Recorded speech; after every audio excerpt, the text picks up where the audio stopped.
Bismillahir Rahmanir Rahim. Have you ever wondered what is really happening when you stand for Salah? For many Muslims, prayer has become a routine that is repeated several times a day. We know the movements, we recite the words, and we complete the prayer. But have you ever stopped to think about what you are actually saying to Allah? Imagine speaking to someone every single day, multiple times a day, yet never understanding the conversation. Sadly, this is the reality for many of us. We stand before the Lord of the worlds, the one who created us, the one who knows every secret hidden in our hearts, and yet we often rush through our prayers without reflecting on the powerful words we are reciting. The truth is that Salah is not a ritual of movements and sounds. It is a conversation. It is a meeting between you and Allah. Every phrase carries meaning. Every position carries wisdom. And every word is an opportunity to strengthen your relationship with your Creator. Today, we will journey through Salah together and discover what we are truly saying to Allah every time we pray. The moment you begin Salah, you raise your hands and say, Allahu Akbar, Allah is the greatest. These may be simple words on the tongue, but their meaning is profound. You are declaring that Allah is greater than everything occupying your mind, greater than your worries, greater than your fears, greater than your ambitions, greater than your wealth,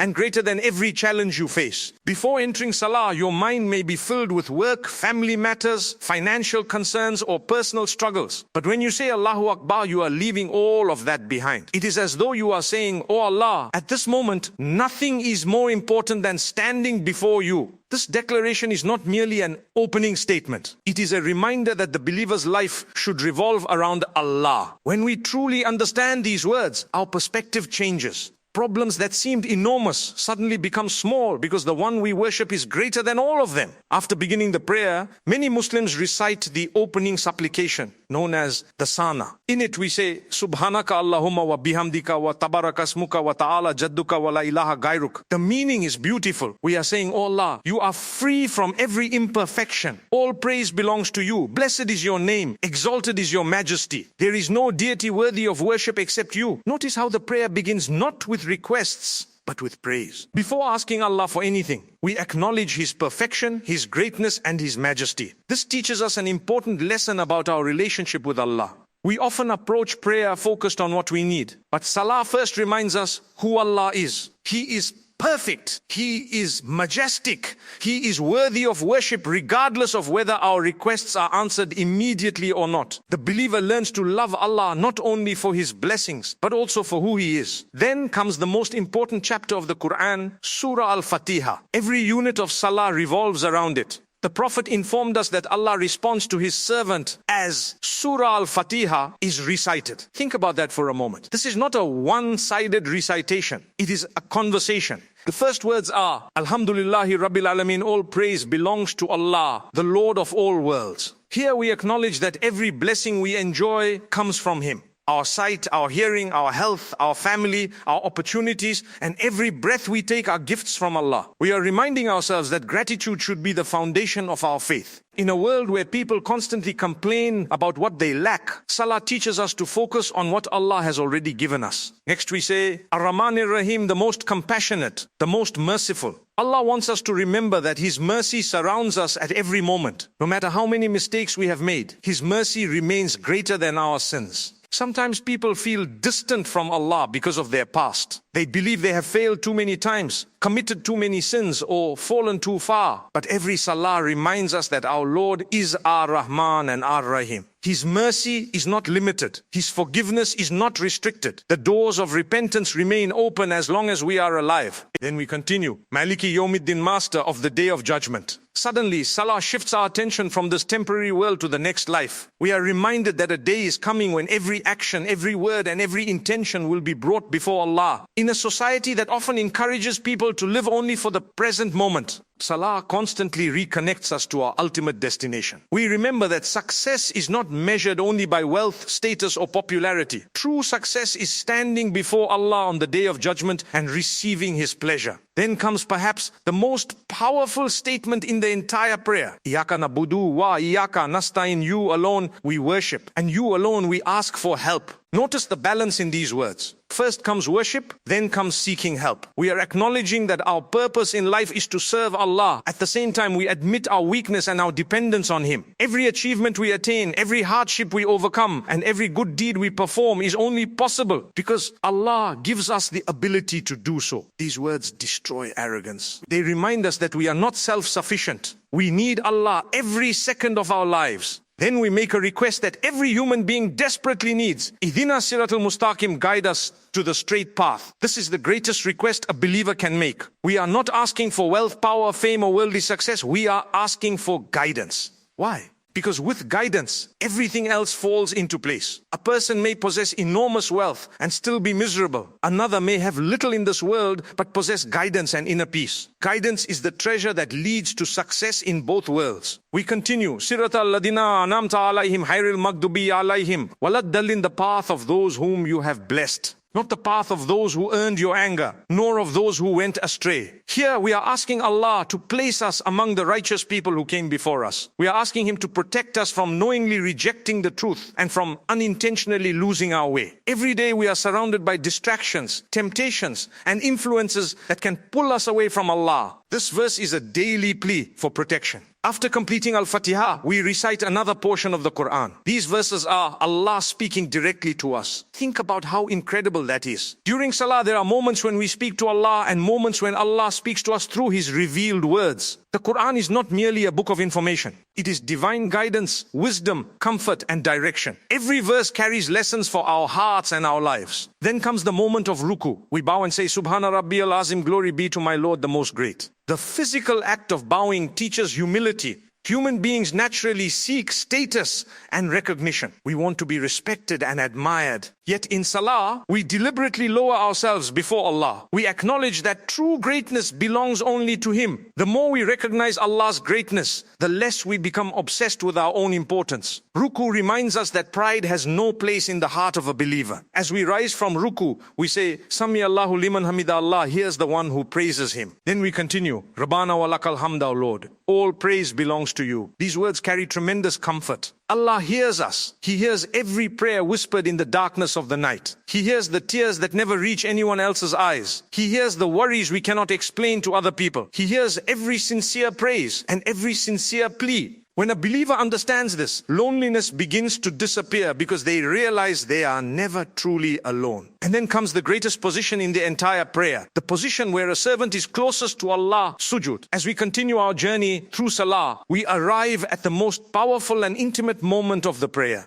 A moment that many of us experience every day yet rarely stop to fully appreciate. After standing before Allah, praising Him, seeking His guidance, reciting His words, and bowing before His greatness, we now place our forehead on the ground in sujud. It is remarkable when you think about it. The highest part of the human body, the face, is lowered to the earth in complete submission before the Lord of the heavens and the earth. At that moment, status disappears. Wealth disappears. Titles disappear. The differences between people disappear. Whether a person is rich or poor, famous or unknown, powerful or weak, every believer places their forehead on the same ground before the same Creator. This is the beauty of Islam. It reminds us that true honor is not found in worldly achievements, but in our relationship with Allah. While in sujood we say, Subhana Rabbiyal, glory be to my Lord the Most High. Think about the contrast in these words. You are physically at your lowest position, yet you are glorifying the one who is above everything and everyone. The deeper meaning is extraordinary. The closer you come to Allah, the more humble you become. In today's world, people often believe that greatness comes from elevating themselves above others. Islam teaches the opposite. True greatness comes from lowering yourself before Allah. The more a believer recognizes Allah's majesty, the less they become concerned with their own importance. This is why sujood is not merely a physical position. It is a lesson in humility, sincerity, and complete surrender. The Prophet taught us that the servant is closest to Allah while in sujood. Imagine that. Out of all the positions in Salah, it is in this humble state that you are nearest to your Lord. This is why sujood is one of the best times to make personal du'as. While your forehead rests on the ground, you can pour out your heart to Allah. You can ask for forgiveness. guidance, protection, success, mercy, and anything that weighs heavily upon your soul. You do not need complicated words. You do not need a perfect speech. Allah understands every language and every emotion. He knows what is hidden within your heart before you even express it. Many people search for peace in worldly things, yet some of the deepest peace a believer can experience is found in a sincere sujood where they speak honestly to Allah. After the first sujood, we sit briefly before making the second sujood. This sitting position may seem short, but the words we say carry tremendous meaning. We say, Rabbi Firli, my Lord, forgive me. Such a simple phrase, yet it contains one of the greatest needs every human being has. No matter how righteous a person becomes, they will always need Allah's forgiveness. Every day we make mistakes. Some are visible, while others remain hidden within our hearts. We may say things we should not say. We may delay good deeds. We may neglect opportunities to help others. We may fall short in our duties toward Allah. This brief supplication reminds us that we are not perfect and that our success depends not on our perfection but on Allah's mercy. Many authentic narrations mention longer supplications that can be said during this sitting, including requests for forgiveness, mercy, guidance, provision, and strength. Notice how comprehensive these requests are. We are asking Allah to heal every aspect of our lives. We ask Him to forgive our past, improve our present, and bless our future. We ask Him to guide our decisions, strengthen our faith, provide for our needs, and show mercy to us in ways we may not even realize. Every one of these requests reflects our complete dependence upon Allah. Despite all our efforts and planning, we ultimately rely on Him for everything. The second sujood follows, and once again we place ourselves before Allah in complete submission. This repetition is significant. Islam constantly teaches through repetition. Why do we pray 5 times a day? Why do we repeat certain phrases throughout Salah? Because human beings forget.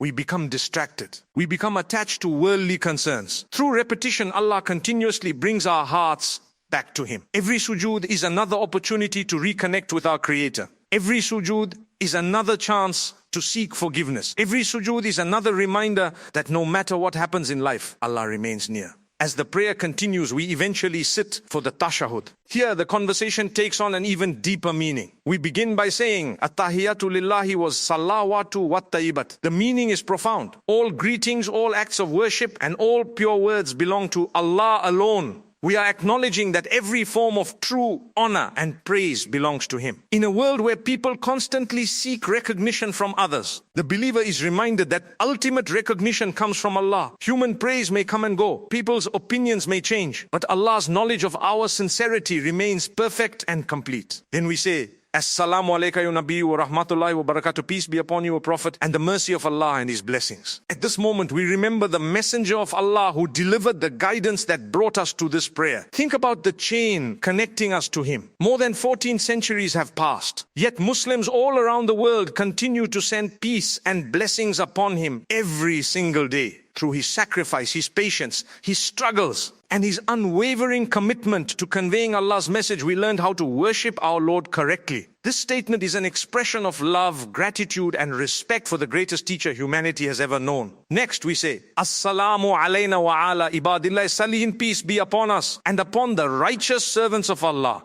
Notice something beautiful here. Salah is not only about ourselves. Even while standing before Allah, we pray for others. We ask Allah to grant peace to all righteous believers. Islam nurtures a sense of community and brotherhood. A believer does not think only about personal success. They care about the well-being of the entire ummah. These words remind us that faith connects us to millions of believers across the world and throughout history. Then comes the declaration of faith itself. Ashhadu an la ilaha illallah wa ashhadu anna Muhammadan abduhu wa rasuluh. I bear witness that there is no God worthy of worship except Allah, and I bear witness that Muhammad is His servant and messenger. These are not ordinary words. They are the foundation of Islam. They are the truth around which the entire life of a believer revolves. Every salah renews this testimony. Every prayer reaffirms our commitment to Allah and His messenger. It is as though we are renewing our covenant with Allah multiple times each day. After the tashahhud comes one of the most beloved parts of the prayer, sending blessings upon the Prophet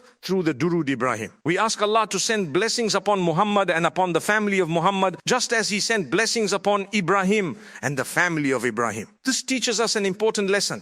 Gratitude is not limited to Allah alone. We should also appreciate those whom Allah used as means of guidance in our lives. The Prophet dedicated his entire life to guiding humanity. Sending blessings upon him is one way we express our love and appreciation. As the prayer nears its conclusion, we enter a moment filled with opportunity. Before ending the salah, we can make du'as and seek refuge in Allah from various trials. The Prophet taught believers to seek protection from the punishment of hellfire, the punishment of the grave, the trials of life and death, and the deception of the false Messiah. Reflect on this carefully. Even after completing all the recitations and movements of salah, we are still asking Allah for protection. This teaches us that no one should ever feel self-sufficient in their faith. We constantly need Allah's guidance, protection, and mercy. Finally, the prayer comes to an end. We turn our heads to the right and say, Assalamu alaikum wa rahmatullah, peace and mercy of Allah be upon you. Then we repeat it to the left. After spending precious moments in direct worship of Allah, the first words with which we return to the world are words of peace. This is not a coincidence. Islam teaches that a believer should emerge from salah carrying peace into the world around them.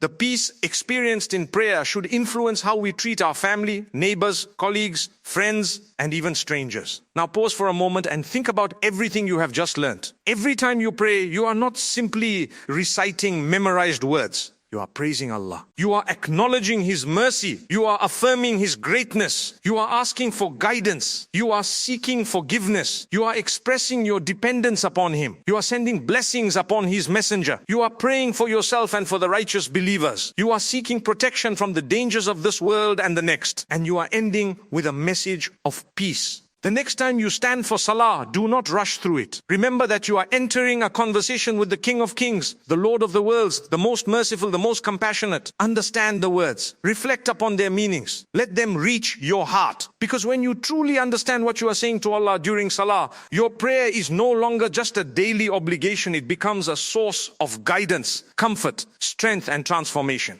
And perhaps the most important question of all is this. If Allah has given us the opportunity to speak to Him 5 times every day, why would we ever want to miss that conversation?